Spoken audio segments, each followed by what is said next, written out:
What if we find we have a somewhat negative attitude toward a certain presentation? Perhaps the material doesn't interest us. Or we have a negative attitude toward a certain brother and his teaching ability. What should we do? Prepare our heart. Pray to Jehovah to recognize and appreciate that the instruction is from him. Pray to have a thankful spirit. Let's consider a second point, the need to focus our attention. Have you faced the challenge of staying focused during spiritual programs? Our minds may be distracted with anxieties and many other things. Noise and movements around us could distract us. If we're watching morning worship at a location other than the Bethel dining room, likely we well know the numerous distractions that fight for our attention. Some of us have ailments and physical discomforts that may make it difficult to concentrate. Recently, a sister in our congregation told us about her long-term battle with migraine headaches. I tried to put myself in her shoes, having a migraine headache while attending a spiritual program. Difficult to concentrate. Well, whatever the case may be, we admit that there are many challenges and distractions. What can we do about it? Well, since the eyes strongly influence where we focus our attention, the Benefit Book provides this suggestion. Use your eyes to help you concentrate by keeping them on the speaker. When he cites a Bible text, even a familiar one, look it up and follow along as he reads it. And then it said this, resist the temptation to turn your head in the direction of every noise or movement. If the eyes are flooding your mind with distracting information, you will miss much of what is presented from the platform. So here we have a morning worship cameo by governing body helper Joel Dellinger, or as I like to call him, Minilet.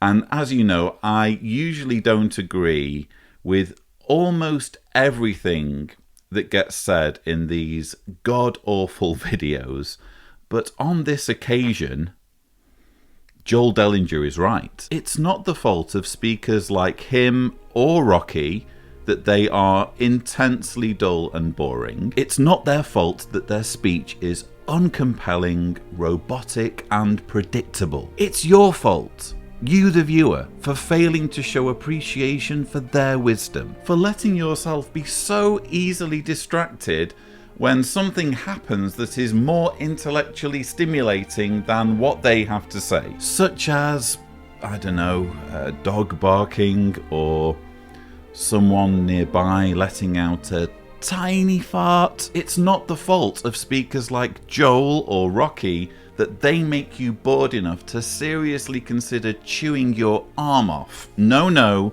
you unthankful sods, the blame is all on you. Pray to Jehovah to recognize and appreciate that the instruction is from him. Pray to have a thankful spirit. Resist the temptation to turn your head in the direction of every noise or movement. If the eyes are flooding your mind with distracting information, you will miss much of what is presented from the platform. Now, I know what many of you are thinking. Okay, Lloyd, point taken. It's not the speaker's fault for being a dreary robotic cult drone. I accept the blame is on me, but what can I do if I'm as grateful as I can possibly be, but I still end up getting distracted when I'm at the Kingdom Hall or when I'm watching JW Broadcasting? Behold, my newest invention, the Boredom Buster 3000. What do you think of that? So, some features of the Boredom Buster. I know you're all in shock. It's not just an obviously practical design, it's also a thing of beauty, and many of you will be wondering, how have you managed to combine practicality and utility with style and elegance and fashion? It just took a lot of prayer. Hopefully it's obvious why this is the must-have accessory for Jehovah's Witnesses when watching JW Broadcasting, or especially when at the Kingdom Hall. So you have at the back there a sign just reminding people who are behind you to listen, obey, and be blessed. This is crucial. This is a crucial part of the equipment, because where are most distractions going to come from? That sister who taps you on the shoulder and says, oh look, elder so-and-so is telling off so-and-so for having an immodest skirt. This will just remind them that you're there to focus. You're there to concentrate on what's being said on the platform.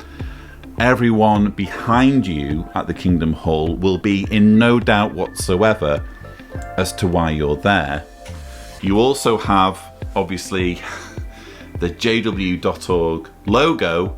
Very, very important, because let's remember, you're going to want to wear this when you're traveling to and from the meeting, maybe when you're on the subway, maybe when you're on the bus or train.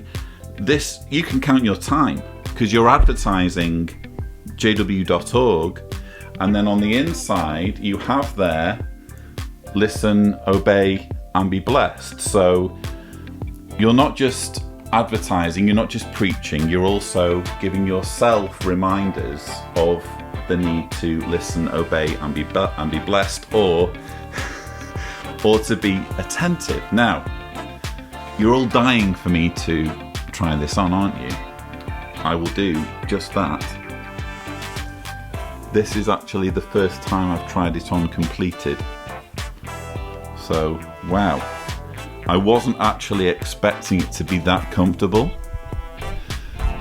All of this has basically been at the design stage now for many, many hours. And yeah, now that I'm wearing it, it's obvious. It's obvious that this is going to benefit anybody attending the meetings, because I don't have a clue what's happening. I'm waving my hand here. I can see it on my monitor, but I can't see it in my field of view. My field of view is exclusively in front of me. Now, you might be wondering, Lloyd, I get it. It's elegant, it's stylish, it's functional. I want one. Hold on. Hold your horses. I've not finished with this bad boy. There's another function. If I activate the headset, right, you'll see it's been activated. What's happened now is some circuitry is kicked in. You can probably hear it, which means that if I get distracted and turn my head to the side, I will get a mild electric shock. So a child is running to the bathroom. Oh, oh, bloody hell. That had a kick. Okay, so that was that side. A dog's barking, or someone's just done a fart. Oh, what's that? Oh, bloody hell. Yeah, so I'm not going to lie, that was probably more Sorry, I need to deactivate the headset and just take this off. It does have one or two glitches. It's a prototype, you must bear in mind. Once it's had those glitches ironed out, I know you're all going to want one, and I will be making it available for pre-order. Those that manage to get their orders in first, I can reveal, will get a complimentary set of matchsticks.